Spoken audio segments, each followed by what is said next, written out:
রাজধানীর Gabtali, Sayedabad, Mohakhali, Abdullahpur, Sadarghat launch terminal সবখানি ঘরমুখ মানুষের উপচে পড়া ভিড়।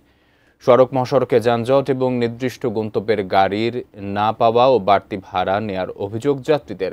এই সুযোগে রাজধানীর লক্কর ঝক্কর লোকাল বাসগুলো হয়ে গেল দূরপাল্লার। আরও জানাচ্ছেন সহকর্মী মনিরুল ইসলাম মিন্টু। ঈদযাত্রায় দুর্ভোগের শুরু ঢাকা থেকে বের হওয়ার পথেই। সড়কে খড়াখড়ি, একসঙ্গে কয়েকগুণ যানবাহন, শহরের ভেতরে বাস কাউন্টার এবং যাত্রীদের চাপের সঙ্গে পশুর হাট। ফলে গাবতলীর যানজট পৌঁছে যাচ্ছে শ্যামলী পর্যন্ত।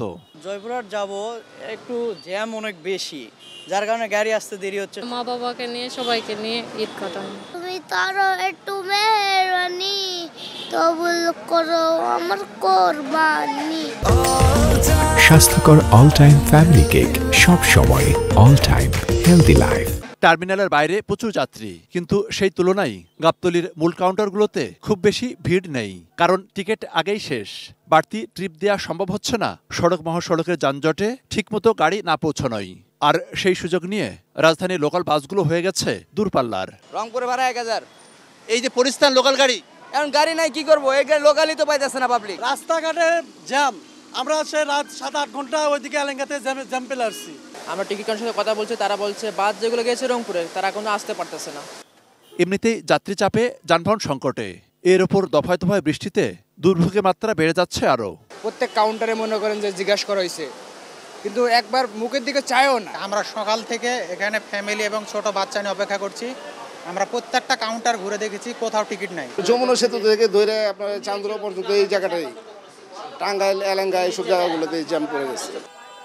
গরুবাহী ট্রাক পিকআপগুলো ফিরছে, যাত্রী নেই। এটি নিম্ন আয়ের মানুষের কিছুটা স্বস্তির। এদিকে দক্ষিণ ও দক্ষিণ পূর্বাঞ্চলগামী যাত্রীদের সায়দাবাদ, যাত্রাবাড়ি, ধোলাইপাড় সহ বিভিন্ন বাস টার্মিনাল ও কাউন্টারের সামনে ঘন্টার পর ঘন্টা যাত্রীদের অপেক্ষা। সকালের দিকে সায়দাবাদ বাস টার্মিনাল পরিদর্শন করেন সড়ক পরিবহন ও সেতু উপদেষ্টা। অন্যদিকে দুপুরে গাবতলী বাস টার্মিনাল পরিদর্শন করেন স্বরাষ্ট্র উপদেষ্টা। তারা দুজনই বলেন, অনিয়ম ও বাড়তি ভাড়ার অভিযোগ পেলে ব্যবস্থা নেওয়া হচ্ছে। গরু তো আস্তে আস্তে এই জন্য রাস্তাটা পুরো আগের মতো থাকে না, তবু আমি আপনাদের আশ্বস্ত করতে পারি ওই কোনো ধরনের সমস্যা হবে না। আইন শৃঙ্খলা বাহিনী কিন্তু তারা পুরোভাবে তারা প্রস্তুত আছে। গত কদিন ধরে যাত্রা থাকলেও বৃহস্পতিবারই পথে পথে সবচেয়ে বেশি মানুষ। মনিরুল ইসলাম মিন্টু, এটি নিউজ, ঢাকা।